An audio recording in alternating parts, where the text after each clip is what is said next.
বিসমিল্লাহির রহমানির রহিম। আসসালামু আলাইকুম ওয়া রাহমাতুল্লাহি ওয়া বারাকাতুহু। জীবনে চলার পথে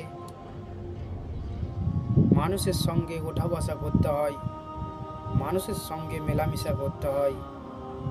কোনো মানুষ যদি তোমাকে কোনো আমানত দেয়, সেই আমানতের কোনো দিন খেয়ানত করো না।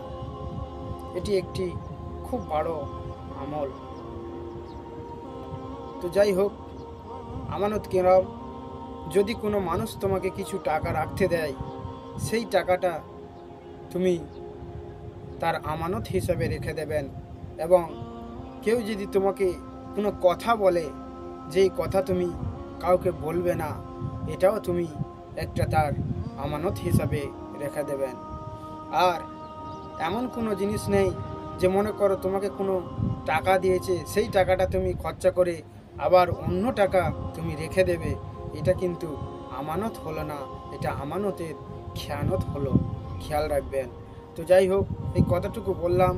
ভালো থাকবেন, সুস্থ থাকবেন। এই পর্যন্ত। আসসালামু আলাইকুম ওয়া রাহমাতুল্লাহ।